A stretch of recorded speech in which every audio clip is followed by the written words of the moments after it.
National farmers దినోత్సవంగా రైతులందరికీ నమస్కారం. అలాగే అగ్రికల్చర్గా రాబోయే భావితరాలకు వెన్నెముకలాగా ఉన్న ఈ రైతులోక విద్యార్థులందరికీ కూడా నమస్కారం. రైతు రక్షణే దేశ రక్షణ, రైతు రక్షణే మన బ్రతుకు రక్షణ. ఓకే, ఆ నినాదంతో ఒక రైతుగా మేము ముందుకెళ్తున్నాం. ఈరోజు ఈ రైతులను ఉద్దేశించి కాకుండా ఈ రైతు విద్యార్థులు ఈ దేశానికి, ఈ లోకానికి ఏం చేయాలి, వాళ్ళ కర్తవ్యం ఏంటి అని తెలియజేయడం కోసం ఒక రైతుగా వచ్చాను. So national food security without chemical food, national health security, national wealth security and environmental security ఒక రైతు దేశానికి ఇవ్వగలుగుతాడనేది ప్రూవన్ టెక్నాలజీ. సో టెక్నాలజీ ఇంతకుముందు 50 crores పాపులేషన్కి టెక్నాలజీ ఆ కాలంలో ఉన్నది. ఆర్గానిక్ ఫార్మింగ్లో అనేక రకాల మెళుకువలు తెలియజేస్తూ ఈరోజు వితౌట్ కెమికల్ ఫుడ్ ఇవ్వాలనే పనితో ఒకప్పుడు 50 కోట్లు ఉన్నప్పుడు ఆహార భద్రత ఉండేది. ఇప్పుడు 140 కోట్ల జనాభా అయినారు. ఆహార భద్రతకి లోపం వస్తుందనేది మన శాస్త్రవేత్తలు, మన పూర్వీకుల విధానం. ఈరోజు ఏమైందంటే శాస్త్రవేత్తలందరూ without chemical there was no food security అంటారు. వితౌట్ కెమికల్ కూడా ఫుడ్ సెక్యూరిటీ ఇవ్వచ్చని ఒక రైతుగా మేము ప్రూవ్ చేశాము. తక్కువ నీళ్లు, తక్కువ విత్తనంతో దిగుబడి సాధించి ఎకరాకు 92 బస్తాలు పండించి, so per hectare 15.5 turns per hectare పండించి భారతదేశంలో కాదు ప్రపంచ స్థానంలో కూడా అగ్రగామిగా నిలబడిన రైతుని.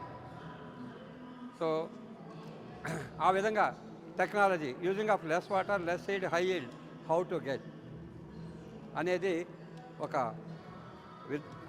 ఒక యూనివర్సిటీలో లేని టెక్నాలజీ, ఎక్కడ ఏ యూనివర్సిటీలోని టెక్నాలజీ ఒక రైతుగా ఇంప్లిమెంట్ చేసి భారతదేశంలోనే కాదు ప్రపంచ దేశానికి కూడా సాటి చెప్పడం జరిగింది.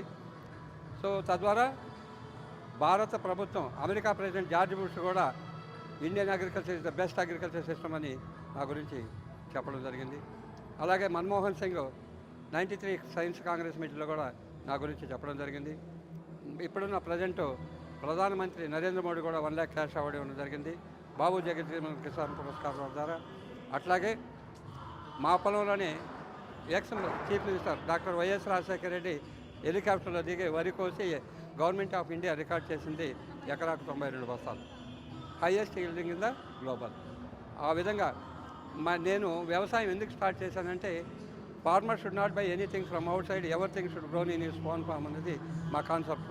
తద్వారా తలకు రాసుకునే కుంకుడుకాయ కాడి నుంచి, దేవుడు కొట్టే కొబ్బరికాయ కాడి నుంచి, అంటే తక్కువ ఖరీదైన, so all varieties of fruit bearings మా దగ్గర.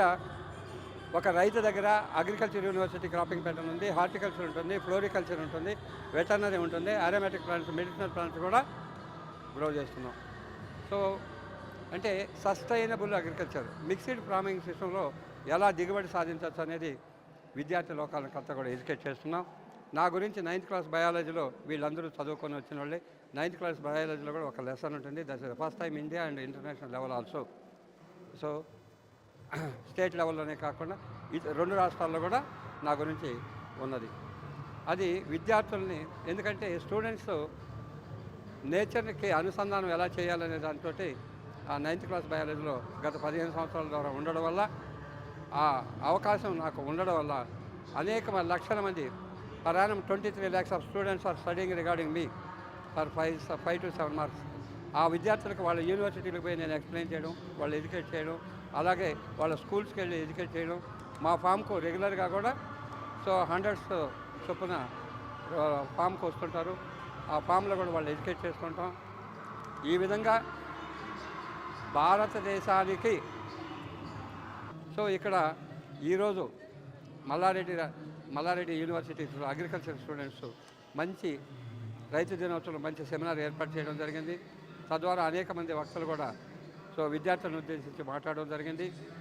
ఆ ఉద్దేశం ద్వారా అనేక మంది వీళ్ళు మెలకువలు తెలుసుకొని అధునాతనానికి సంబంధించి విషం లేని ఆహారం దేశ ప్రజలకు అందించాలనేది నా ఉద్దేశం. తద్వారా ఈ విద్యార్థులందరినీ కూడా ప్రోత్సహించి ఈ భారతదేశానికి విషం లేని ఆహారం కావాలి, కలుషితం లేని నీరు కావాలి, సో విషం లేని వాయువు కావాలి.